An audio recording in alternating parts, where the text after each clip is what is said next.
Саламатсыздар ма, құрметті әріптестер? Сіздердің алдарыңызда Көкшетау қаласындағы физика-математика бағытындағы Назарбаев зияткерлік мектебінің бастауыш сынып мұғалімі Молдахметов Дусан Серикбаевич. Сіздерге бүгінгі ұсынылып отырған сабағым 3-ші сынып математика пәні 3-ші С бөлімі тақырыбы жиындарды оқып үйрену.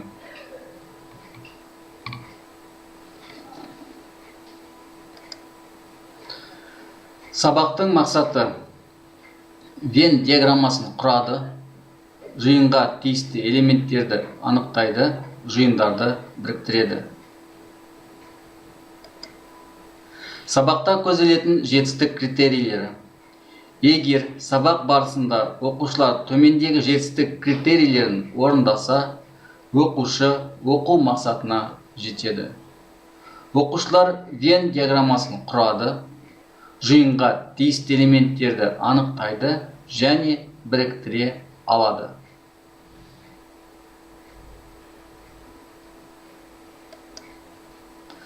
Сабақ барысында көзделетін құндылықтар: сыйластық пен жауапкершілік.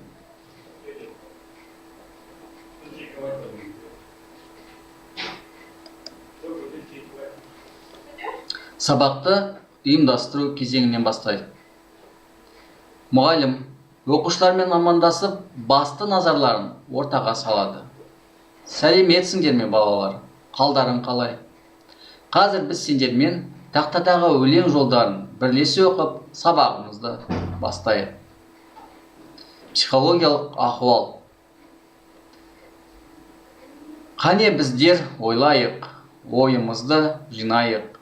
Қандай есеп болса да, шешпей оны қоймайық деп оқушылардың назарларын, ойларын сабаққа жинақтау.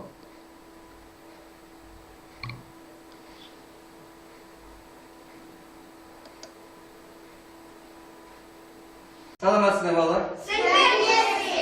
Қалдарың қалай? Жақсы. Балалар, ендеше бүгінгі кезекте математика сабағын бастамас бұрын барлықтарыңды мен ортаға шеңберге шақырамын. 1-2-ке саналамыз. Жақсы ма? Бастаймыз. 1 2 1 2 1 2 1 2 1 2 1 2 1 2. Жақсы. Балалар, ендеше былай болады. 1-ге саналған оқушылар шеңбердің сыртында қалады. 2-ге саналған оқушылар шеңбердің ортасына кіреміз. Яғни бізде 2 шеңбер құрамыз, е? Енді сыртқа қараймыз. Сабағымызды бастамас бұрын бір-бірімізге жақсы тілек, жақсы лебіздер айтайық. Түсінікті ме? Бастайық. Жанерке, мен саған денсаулық тілеймін.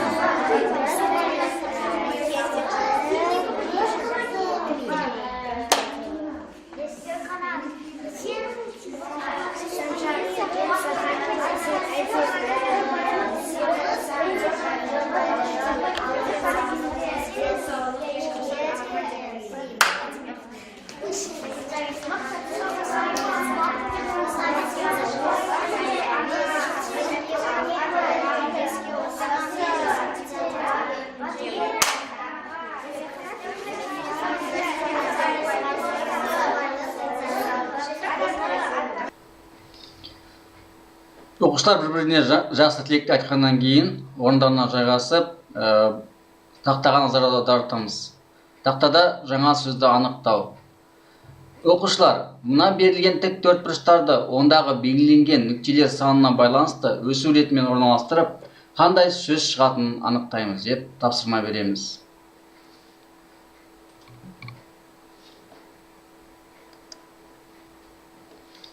Өтілетін тақырыпта жаңа сөзбен, жаңа тақырыппен танысатын боламыз. Ол үшін балалар, сендер тақтадағы домино, солай ма? Доминоның жаңа бөлшектері бар. Сол бөлшектерді бейнеленген нүктелер санына байланысты өсу ретімен орналастырсақ, бүгінгі біздің сабағымыздың тақырыбы шығады. Дінәс келе ғой.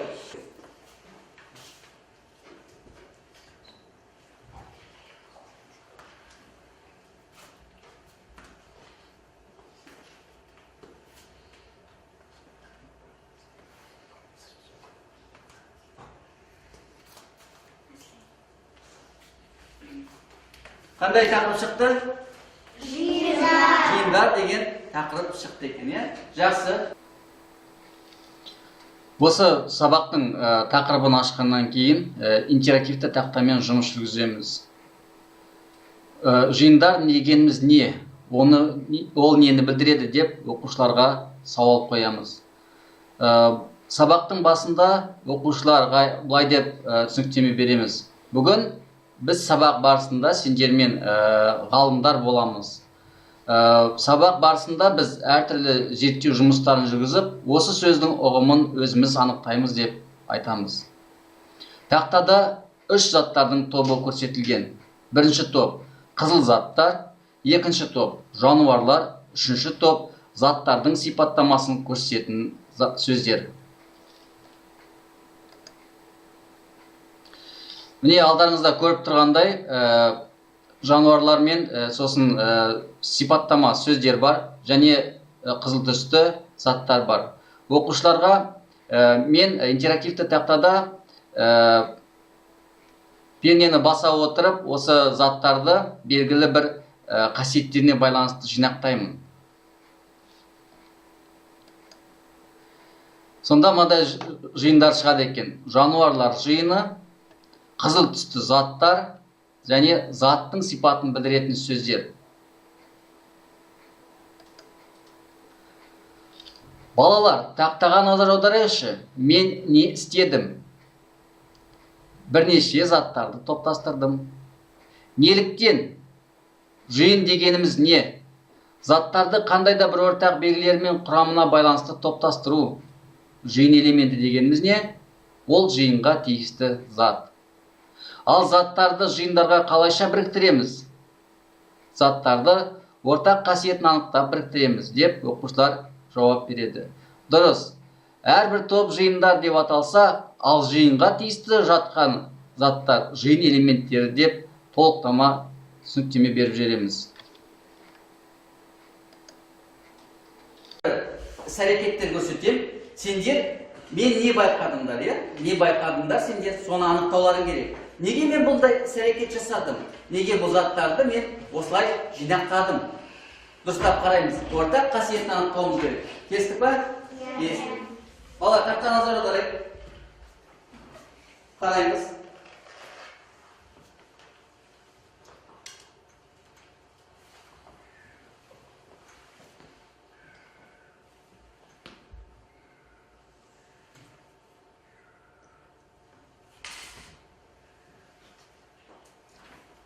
Бала, қалай ойлайсыңдар? Неге мен осы заттарды, презентацияда берілген сөздерді, заттарды неге топтастырдым? Ал қане ақша. Мен ойымша, ол не айналады, ылыйды, секрет деген ол не етістік сияқты. Өте жақсы. Өте жақсы. Ал түлкі, ит және мысық ол жануарлар. Ал мынау жапырақ, раушан гүл және қызанақ олар не? Олар зат есім. Зат есім дейді. Жақсы, жақсы. Қағымызде қандай ой келіп тұр? Қараңдар достар, тақта қарайық. Мынау заттардың жиынына назар аударайықшы. Қандай ортақ қасиет бар, қане? Олар пішеді. Қане, Назерке? Олар қызыл түсті. Дұрыс айтады. Дұрыс айтады. Солай ма? Балалар, дұрыс айтады. Жақсы. Қосуғашы, қане? Қосуған. Қараңдар, бұл жерде жапырақ, раушангүл, қызанақ. Бұл бізде қызыл түсті екен, иә? Ал мына жерде Жануарлар. барлығы жануарлар. Мына жерде Етістіктер. етістіктер дейді. Дұрыс айтады. Тақтаға назар аударыңдар. Мынау жинақталған заттар мен біздің тақырыпқа назар аударайықшы. Біздің тақырыпқа назар аударыңдар. Ортақ не байқадыңдар? Қандай анықтама шығара аламыз, қане? Жиындар дегеніміз не екен? Жиын деген сөзді қалай түсінеміз, қане? Топ-топтарға. Қане? Жиындар дегеніміз топтарға бөлу. Топтарға бөлу дейді. Жақсы отыра ғой. Тағы кімде қандай ой келді, қане? Қане? Қаңдар енді тақтаға? Олар барлығы зат. Барлығы зат дейді. Тағы да кімде қандай ой келді? Ал Дінәс. Олар бір-бірі топтарға білінеді, олар бір-біріне ұқсайды. Ұқсайды дейді. Дұрыс айтады. Яғни несі бар деген сөз? Ұқсастығы бар. Жануарлар дейді. Қане, Сәния, оқи қойшы. Жануарлар. Заттар мен құбылыстарды топтастыруға болады. Математика сабағында оны жиындар деп атайды. Заттардың құрамы мен белгілерімен байланысты оларды жиындарға топтастырамыз. Тақырыбымызға байланысты сабақтың мақсаты қандай болмақ? Қане? Кімде қандай ой келіп тұр? Қандай мақсат болады сабағымыздың? Қане, Инара? Жиындар туралы білу. Жиындар туралы білу дейді, тағы да. Амина? Топтарға бөлу. Топтарға бөлу дейді, өте жақсы. Ақжан? Тірі жиындар туралы. Иә, жиындар туралы дейді, тағы да кімде қандай ой келіп тұр? Қане? Ал Дінәс. Заттардан оңай топтастыруға біз білу керекпіз. Иә, заттарды топтастыру ережесін білеміз, иә? Оны қалай топтастырады екеніміз өте жақсы. Сабақтың тақырыбы мен мақсатын, жетістік критерийін анықтағаннан кейін, осы математика саласына жиын ұғымын ең алғаш енгізген ғалым туралы қысқаша мәлімет береміз. Леонард Эйлер 1707 жылы туған, Швейцарияда Базель қаласында. Сосын 1783 жылы ол өмірден озған екен. Санкт-Петербург, Ресей елдерінде жаңағы оқу орындарында жұмыс істеген. Швейцариялық математик, механик және физик. Базель университетін бітірген, 1727 жылдан бастап Санкт-Петербург академиясында қызмет істеді. Математика саласында ең алғаш болып, Вен диаграммасын қолданысқа енгізген ғалым деп оқушыларға қысқаша түсініктеме беріп кетеміз. Оқушылармен сабақ барысында топта жұмыс істейміз деп айтып, оқушыларды топ ережесімен таныстырамыз. Бірінші ереже бір-бірімізді тыңдаймыз. Екінші ереже басқаның пікірін сыйлаймыз. Үшінші ереже тақырып көлемінде сөйлейміз. Төртінші ереже бір-бірімізге көмектесеміз. Бесінші ереже сабақта белсенді боламыз. Балалар, қазір сендерге мына тапсырма беріледі. Партаның үстелінде тұрған бір заттар бар, солай ма? Және екі шеңбер бар. Яғни, бұлар не деп айтамыз басқа сөзбен? Жиындар деп атайды екенбіз. Сендерге тапсырма критериясы мынадай топтастыру. Алдарында жатқан заттарды қандай да бір қасиеттеріне байланысты екі топқа бөліп орналастыру. Тапсырма түсінікті ма? Иә. Түсінікті. Ал орындайық.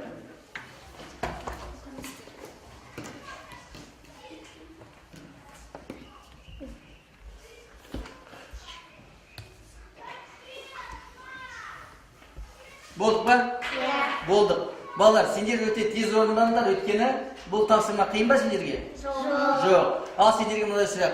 Неге бұл заттарды екі жиынға бөлек орналастырдыңдар? Өйткені мына жақта көкөністер, ана жақта жемістер. Жемістер. Тағы не айта аламыз? Арыстан. Өйткені жемістер көкөніс бола алмайды, ал көкөністер жемістер бола алмайды. Жемістер бола алмайды. Балалар, сол себепті біз не істедік? Екі жиынды біріктірдік па, деп бөлек қойдық па? Бөлек қойдық.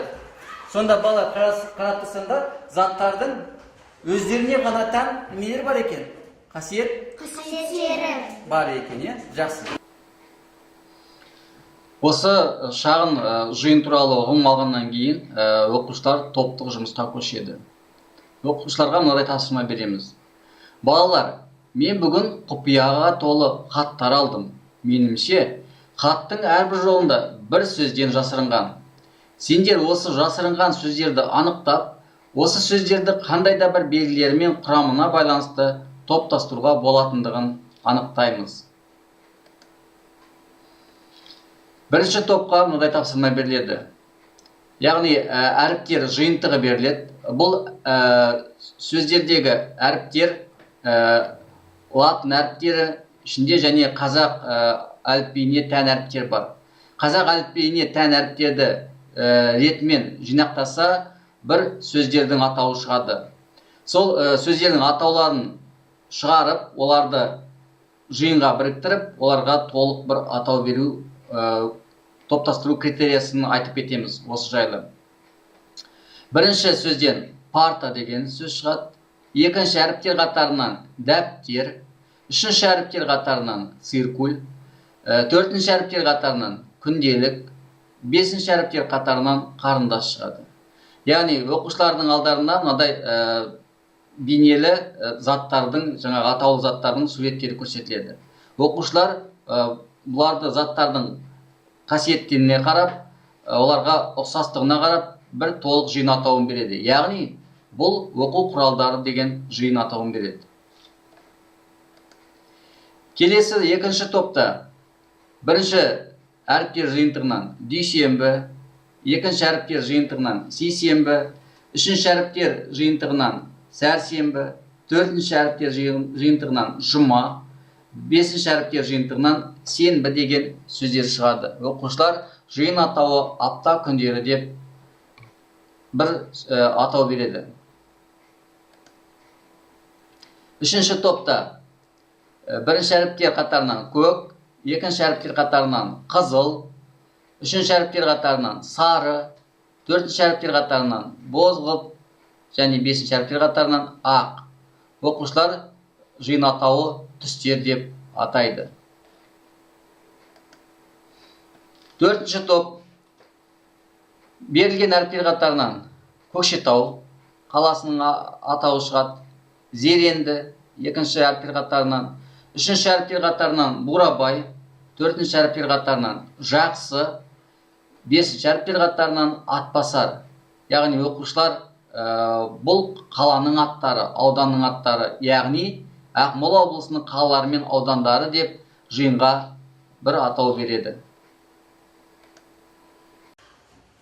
Қазір сендермен біз топта жұмыс істемес бұрын, сендерге кішкене бір ой жаттығу сияқты бір тапсырма, тақтаға қарай.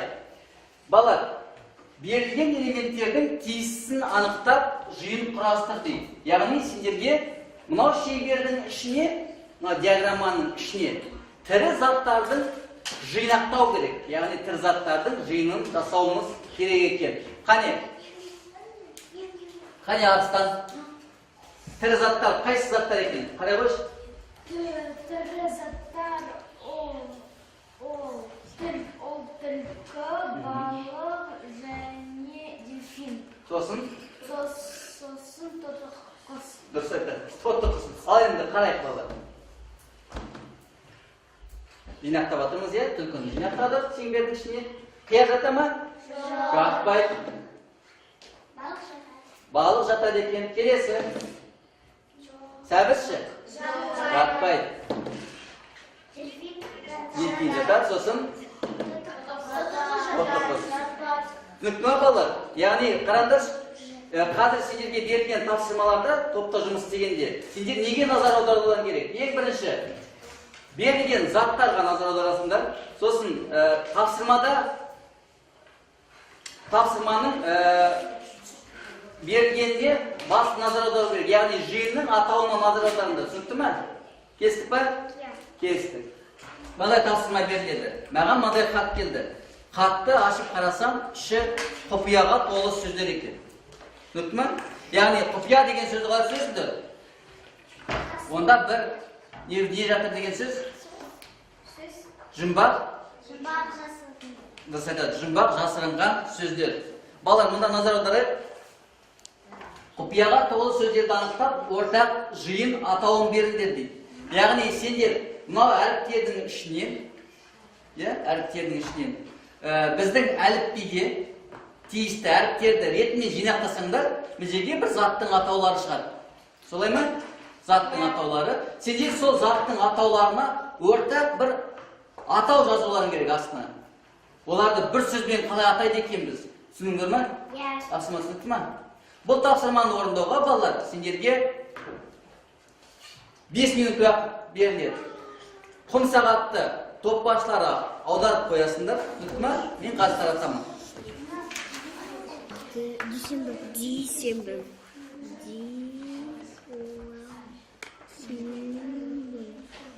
Қане балалар, қандай сөз шығарасыңдар?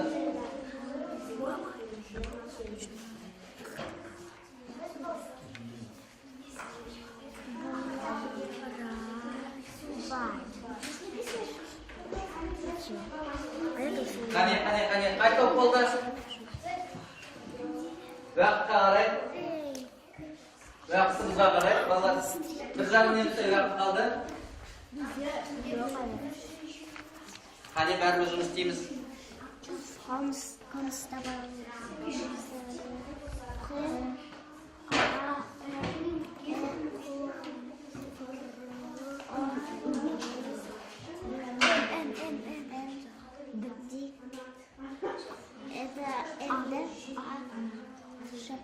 Ал, оқыңдар. Шыққан сөздер жинақтаймыз балалар. Біріншісі парта, екіншісі дәптер, үшіншісі циркуль, төртіншісі күнделік, бесіншісі қарындаш. Бұның барлығын біз оқу құралдары деп атаймыз. Бірінші сөз ол сенбі, екінші сөз ол сәрсенбі, үшінші сөз ол жұма. Төртінші сөз ол дүйсенбі және бесінші сөз ол сейсенбі. Жиын атауы апта күндері. Біз мынау әріптерден сөздерді құрадық. Бірінші сөз ол көк. Екінші сөз ол қызыл. Үшінші сөз сары. Төртінші сөз бызғылт. Бесінші сөз ол ақ. Біз оларды бір сөзмен ғана атаймыз. Оны қалай айтамыз, Ақжан? Оны түстер деп атаймыз. Дұрыс па балалар, келісеміз бе? Келісеміз, ал қол солай. Бұл біздің қазақ тіліміздің алфавитінен біз әріптерді теріп алдық та бізде мындай сөздер шықты. Көкшетау, Зеренді, Бурабай, Жақсы, Атбасар. Балалар, сендер жиын атауы неге былай атадыңдар? Соны маған түсіндіріп беріңдерші. Біз мынау бүкілін Ақмола облысының қалалары мен ауданы деп атадық. Оқушылар осылай топ барысында өздерінің орындаған жұмыстарын тақтада қорғайды. Қалған топтары оларды 2 жұлдыз 1 тілек әдісі арқылы бағалап отырады. Келесі сабақ барысында жасалатын іс-әрекет. Мұғалім флипчартта қарапайым бір Вен диаграммасын бейнелейді. Балалар тапсырманың орындалу критериясына байланысты осы шеңберге сүтқоректер атауы беріледі. Сендер осы берілген тән сүтқоректерге жататын тірі ағзаларының атауын жазыңдар. Мысалы, арыстан, құлан, жылқы, елік, кит, тағы да сол сияқты. Балалар, тірі ағзаларға тағы да нелер жатады? Тапсырма критерийіне сай келмейтін тірі ағзаға мысал келтіріңдер дейді. Оқушылардан күтілетін жауап: ара, қоңыз. Оларды біз шеңбердің сыртына орналастырамыз. Оны біз әмбебап жиыны деп атаймыз деп шағын түсініктеме береміз. Балалар, сендер қалай ойлайсыңдар? Осы берілген ара мен қоңыз тіршілік иелерін бір жиынға топтастыруға болады ма деп сауал қоямыз. Ол жиынға қандай атау береміз? Дұрыс айтасыңдар, жәндіктер жиын екен. Енді сол жиынның элементтерін жазып толтырайық. Балалар, осы жиындарды толтырдыңдар, не байқадыңдар деп сауал қоямыз. Оқушылардан күтілетін жауап: иә, дұрыс айтасыңдар. Бірінші жиын критерийге байланысты сүтқоректі, ал екінші критерийге сай болмағасын екінші жәндіктер жиынын бөлек шеңберге орналастырдыңдар. Яғни біздің шеңберлеріміз бөлек, қиылыспайды. Қиылыспайтын шеңберлер неге болады деп ойлайсыңдар? Мысалға, құлан ол сүтқоректі, әрі жәндік бола алмайды деп оқушылар жауап береді. Ал балалар, бізде 3 минут уақытымыз бітті. Енді әрбір топ өздерінің жұмыстарын қорғаймыз. Сендерге мана ғана берілген болатын, берілген жануарларды қандай да бір қасиеттеріне байланысты екі топқа бөлу керек, және олардың ортақ қасиеттері, оларға тән ортақ қасиеті қандай екен, соларды анықтап көрсетулерін қажет екен. Дайынбыз ба? Дайынбыз. Ал, жыртқыштар олар не? Олар балықтар мен еттер басқа жануарлардың еттерін жейді, және олар не? Әлі кішкентай жануарлар болғанда оларды не? Өз ананың сүтпен не? Қоректенеді. Сондықтан да біз қалай айтаймыз оларды? Жыртқыш. Жыртқыш қандай? Сүтқорек. Сүт, дұрыс айтады. Жыртқыш сүтқоректер дейді. Қане, қол соғайсыз бәріңіз. Жақсы, отыра ғой. Ал, Назерке, не айтасың? Бұл жануарлар сүтқоректілерге жатады. Сүтқоректілерге кері, түйе, мүйізтұмсы, зебр жатады. Жақсы, отыра ғой. Балалар, осы топқа тағы да бір сұрақ қойып. Екі топқа тән ортақ қасиет қандай бар? Олар екеуі де жануарлар, және бәрі де сүтқоректілер. Бәрі де сүтқоректілерге жатады екен. Жақсы, қол соғып қойып. Оқушылар, қане біз сендермен өзімізге байланысты жиындар құрып көрейік. Барлығымыз бос орынға шығайық. Жіп арқылы немесе арнайы шеңбер арқылы оларды өзара қиылыстырамыз. Жиынды топтастыру критерийімен танысып алайық. Оқушылар, мына берілген бірінші шеңберге күрте мен көйлек киген оқушылар, ал екінші шеңберге жилетке мен көйлек киген оқушылар топтасайық. Топтасу барысында оқушыларға мындай сұрақ қоямыз. Не байқадыңдар? Оны қалай дәлелдеп түсіндіре бере аласыңдар? Шеңбердің қиылысу орнында неге оқушылар тұр? Соны түсіндіріп берші. Себебі екі оқушылар былай деп жауап береді. Себебі екі оқушы көйлекте. Сондықтан ол екі жиынға ортақ қасиет болады. Сол себепті біз екеуміз жиынның қиылысқан жерінде тұрмыз. Дұрыс айтасыңдар. Өте жақсы. Қол соғып қойық деп мұғалім демеу береді. Ал балалар, енді мен сендерді қазір бүкіл сыныппен орындайтын тапсырма бар екен, осы диаграммаға байланысты. Сондықтан да мен сендерді барлықтарыңды мынау жіптен жасалған шеңберлер бойына дөңгелекше құрып тұруларыңды сұраймын. Келе қойыңдар. Шеңбердің сыртына тұрамыз. Шеңбердің ішіне емес, сыртына.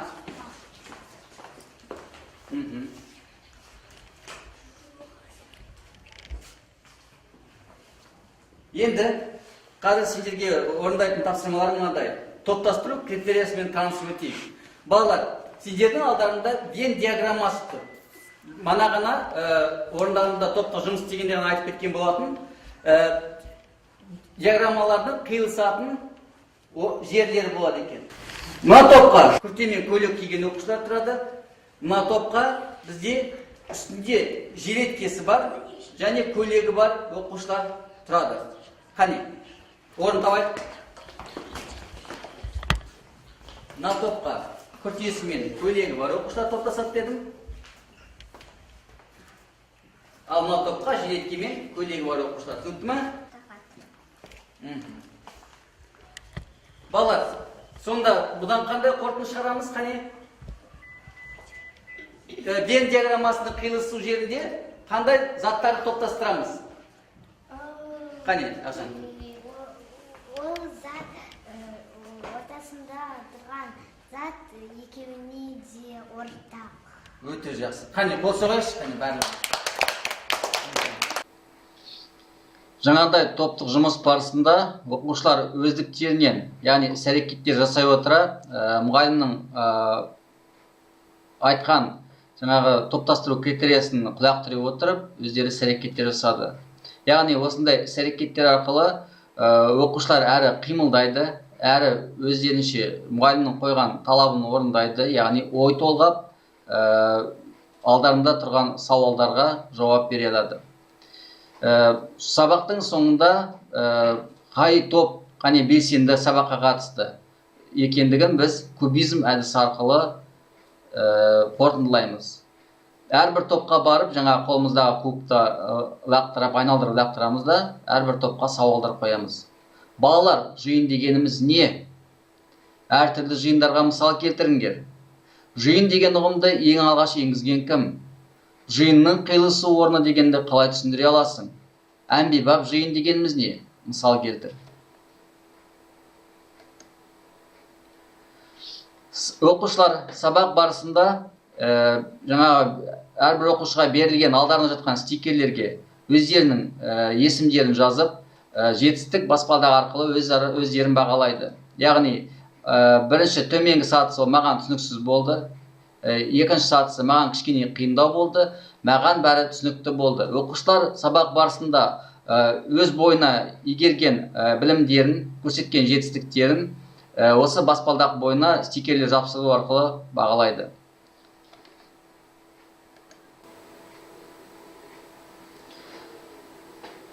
Математика пәнінің 3C бөлімінің жиындар тақырыбының ең алғашқы сабағын сіздердің назарларыңызға ұсындым. Назар қойып тыңдағандарыңызға көп рахмет.